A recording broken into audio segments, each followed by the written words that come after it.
Hey guys, welcome to the Liberal Hive Mind, a channel solely focused on exposing the abundant hypocrisy of the left. Yep, so here we are, I guess, right back to square one. So what was it, a couple weeks ago that Mika Brzezinski and Joe Scarborough from the Morning Joe show essentially tried making amends? They traveled to Mar-a-Lago and said, you know, we got Donald Trump for 4 years here, so we gotta try to make the best of it. And of course, the question that followed was, is this genuine? Do they actually mean it? Are they really gonna reform the way they cover the news to be more objective, more fair and less divisive? And obviously you didn't have to search too far for the answer. The answer was clearly no. It was just another desperate PR play as their ratings were tanking. And now we essentially have proof because, what is it, a couple weeks later? Joe Scarborough's right back to the crazy divisive crap that we've gotten so used to and so desensitized to. Yep, it seems like it didn't even last a week. This whole idea that we're gonna be fair and give this next administration a fair shot. The baseless attacks against this upcoming administration have started. The doom and gloom, the projection of failure, the constant gaslighting and demeaning, dismissive bullshit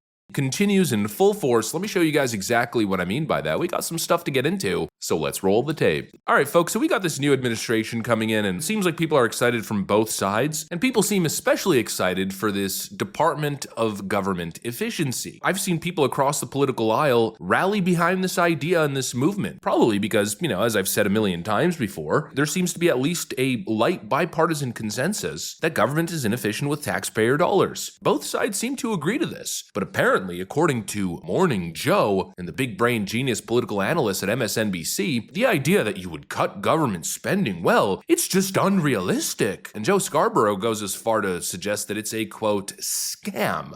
But this is a scam unless they're going to slash Social Security and Medicare and and Veterans Affairs. They're never going to get to $2 trillion, so they need to just stop pretending. You know, Joe, I feel like Vanna White. I'm just turning letters up here, and you're actually Pat Sajak telling people how it is. It makes me so mad. It's so disingenuous. I'm happy to be your letter guy. But you said it exactly right, Joe. This is a completely disingenuous, unrealistic, ridiculous idea. Now, I'm not exactly sure if this guy knows what the definition of a scam is, but anyways, you pretty much get what's going on here. Right back to the same dismissive BS. They're just dismissing the Department of Government Efficiency, DOGE, as a scam just because. They're not going to explain actually why. They're just going to say, oh, it's unrealistic. It makes no sense, the idea that you would trim federal spending by $2 trillion. Why is it unrealistic? Did they do actual analysis in the spending? No, of course not. They're just making the statement because they know, because they're the media talking heads. What an absolute joke. I mean, this reaction is a textbook case of establishment media reflexively ridiculing proposals that challenge their comfortable status quo. You know, instead of actually engaging in journalism, analyzing the facts, waiting for the department's formal plans, no, they just leap straight to the fear-mongering. It's unrealistic. They're gonna cut your Social Security and Medicare. What a tired, misleading argument. You know, the truth is that the federal budget has ballooned in recent years. By how much exactly? Well, since the pre-pandemic spending levels, spending is up trillions of dollars, in some years $3 to $4 trillion. So just a few short years ago, spending was far lower and everything was fine. But now the idea, after all these surges in government spending, the idea that you could go back to pre-pandemic spending or cut government by 10, 20, 30, 40%, oh, it's not feasible, it's unrealistic, it can never happen. I mean, how totally ridiculous. The idea that a government of this size isn't squandering billions, if not trillions of dollars on unnecessary, useless contracts, inflated salaries, and redundant agencies is laughable. I mean, even self-described proponents of big government like Bernie Sanders have essentially recently came out acknowledging that many of Elon Musk's suggestions for efficiency merit a serious look. The New York Post writes that Bernie Sanders admits that Elon Musk is right and backs DOGE if it makes major cuts in this department. Now, obviously, you probably know exactly what department we're talking about here. Bernie Sanders is talking about the military-industrial complex budget, which some people may agree with and others might not. But at the end of the day, the point is that obviously we could find some common ground here. Obviously, whether you support military spending or not, the concept here is targeting the waste. You know, when you're spending $5,000 a bolt. How much do you think the Air Force pays for this bag of bushings? I don't know, Congressman. $90,000. This is a $90,000 bag of bushings that you need for any jet turbine engine.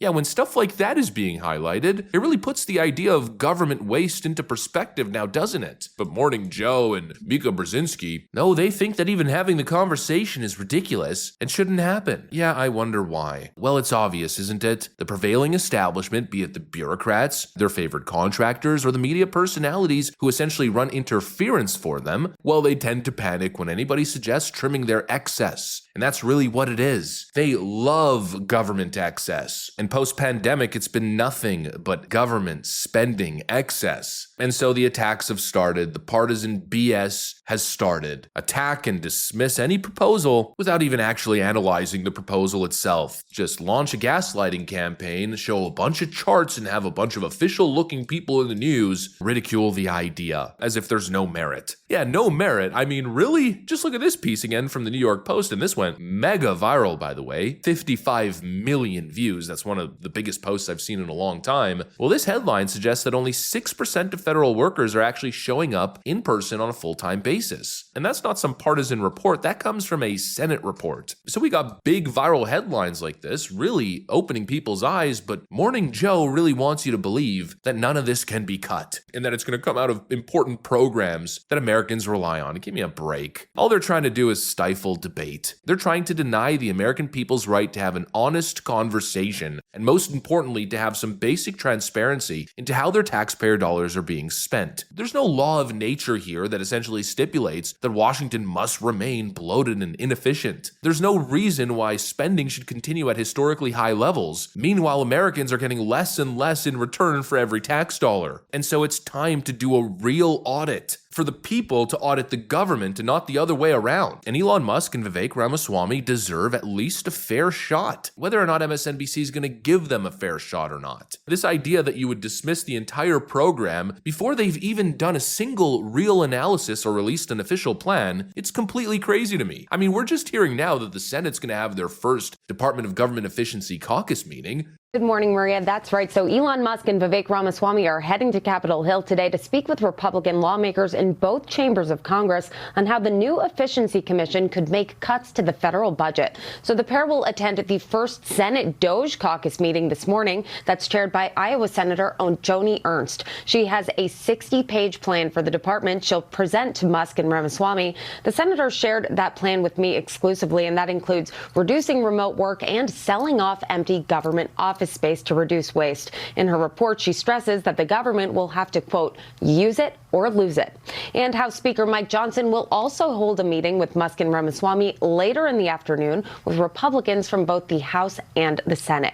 Meaning they just started their feasibility analysis, they just started putting their ideas on paper, and already these media talking head propagandists are dismissing the entire idea as crazy. I don't know about you guys, but for me that pretty much tells me all that you need to know. If the lamestream left-wing media is already working so diligently to dishonestly get ahead of this thing, well then it means they probably got some ulterior motive. They're essentially trying to protect their taxpayer-funded gravy train. It's been a couple weeks and we're right back to the same dishonest lamestream media that we've grown so accustomed to. Wow, what a surprise. Who would have seen that one coming? The leftist mainstream media coming in to reinforce and defend the broken status quo. It can only mean one thing, that something good is happening and possibly something good is on the horizon. Anyways, that's pretty much what I got for you guys. Hopefully you enjoyed the video. If you did, make sure to leave a like and possibly subscribe. Thanks for watching, and I'll see you on the next one.